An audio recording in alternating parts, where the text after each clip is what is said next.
On the grid, Prost and Mansell were beside each other, with Senna and Alboreto third and fourth.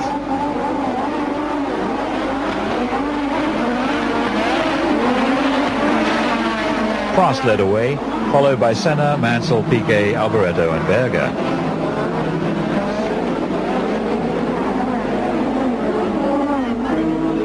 But the interesting news was that Rosberg came up from ninth and went past Berger into fifth position. At Monaco, this is a lot of places to gain in one whole race, let alone one lap. If the era of extravagant drivers like Rosberg was now passing, it seemed a terrible pity.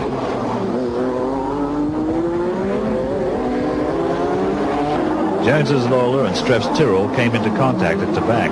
Facing into the traffic, Jones waved delightedly at passing cars who would be forced to continue the race.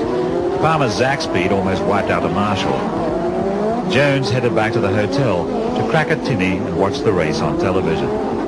The Brabham's lack of employable grunts seeming to matter less here, Patrese took Berger's Benetton for sixth place. Rosberg, the old street fighter, harried Alboreto's Ferrari, which was in fourth place. In brilliant form, with plenty of curbs to bounce off, Rosberg caught up and squeezed by.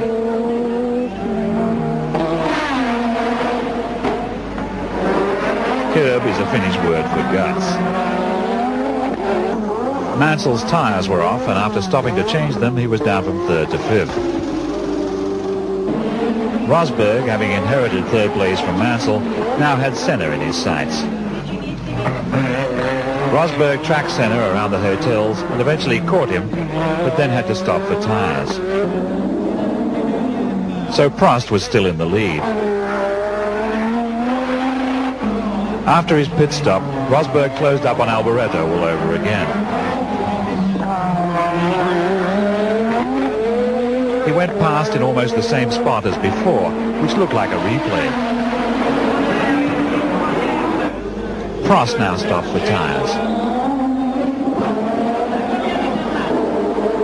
This led Senna into the lead.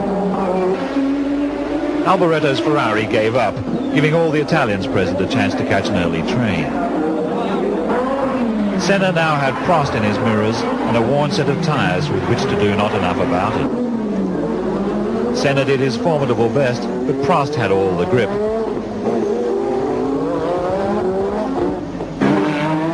The Brazilian said goodbye and went in to get some new rubber of his own.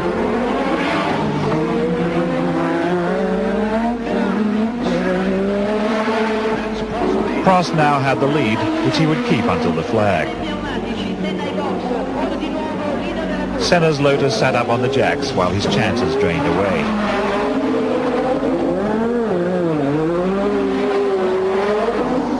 Prost's McLaren hummed calmly on. Less calmly, but fun to watch, Rosberg made it 1-2 for McLaren, just the way things used to be. Senna had to be content with third. So the race was running out in good order. Unless something went wrong, it was all over. It went wrong for Patrick Tambay, whose Lola did a barrel roll at head height and returned to earth in the form of junk, from which Tambay unbelievably emerged intact.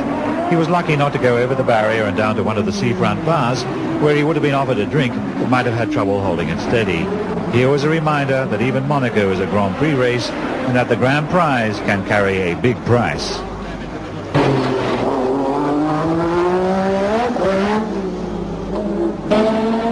Prost crossed the line first, and yet another display of silk-line driving. Jackie Ickx waved the flag, no doubt wondering why it had not rained this year. And if you wonder where Piquet was, he was down at 7th, off form and out of the points. On the dais, Rosberg spurted the bubbly all over one of the palace guards, for whom this must have constituted the biggest danger he would ever be called upon to face. A quarter of the way through the season, Prost was on top of the championship and Mansell was only 5th. Prost climbed into a boat and departed for a mysterious rendezvous. He had powerful friends in Monaco.